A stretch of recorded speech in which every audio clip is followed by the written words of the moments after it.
সোনামণিরা, আজ তোমাদের আমি একটি মজার গল্প শোনাবো। গল্পটির নাম বুদ্ধিমান শিয়াল। দেখা যাক শিয়ালের কি এমন বুদ্ধি।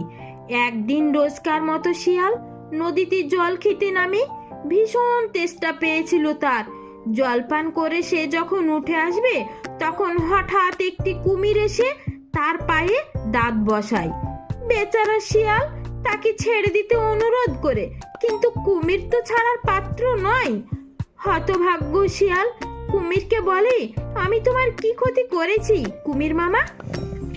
তার পা ধরে রেখে কুমির জবাব দেয়, তোর দোষ এটাই যে তুই আমার নদীতে জল খেতে নেমেছিস। জানিস না এখানে নামতে গেলে আমার অনুমতি নিতে হয়? মুহূর্তের মধ্যে মাথায় বুদ্ধি খাটিয়ে শিয়াল বলে, সত্যি বলছি মামা, জানতাম না। আর আমার মতো ছোটখাটো জন্তুকে মেরে তুমি কি পাবে বলো? এদিকে বনের বাঘ যে নিজেকে রাজা দাবি করছে আর বলছে কুমির বেটাকে বাঘে পেলেই এমন থাপ্পড়ে তার দাঁত ফেলে দেব, তার কিছু করবে না। শিয়ালের এই কথা শুনে কুমিরের সব রাগ গিয়ে পড়ে বাঘির ওপর, আর তার পা ছেড়ে দিয়ে বলে, বটে, এত বড় সাহস ওই বাঘের! যা, তোকে ছেড়ে দিলুম। তুই গিয়ে বাঘকে বল, ওর যদি সাহস থাকে তাহলে যেন আমার ডেরায় পা রাখে। বুদ্ধি করে শিয়াল তো জল থেকে মুক্তি পেল, কিন্তু ডাঙায় আসা মাত্র আরেক বিপদ।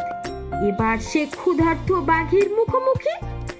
আয়, তোর এবার ঘাড় মটকে খায়, বলে বাঘ যেই শিয়ালের ওপর ঝাঁপিয়ে পড়ে।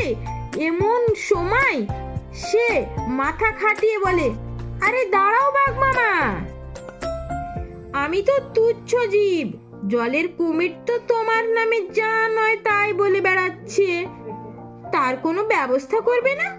এরপর যা হওয়ার তাই হলো।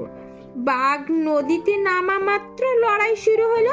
যুদ্ধ শেষে উভয়ই মারা গেল। বুদ্ধিমান শিয়াল নদীর তীরে দাঁড়িয়ে সব দেখলো আর শেষে গান গাইতে গাইতে বনে চলে গেল। ছোট্ট সোনামণিরা, গল্পটি কেমন লাগলো বলবে। যদি ভালো লেগে থাকে ভিডিওটি সাবস্ক্রাইব করে দিও চ্যানেলটি, আরও নতুন নতুন গল্প পাওয়ার জন্য। ভালো থেকো, সুস্থ থেকো, সঙ্গে থেকো।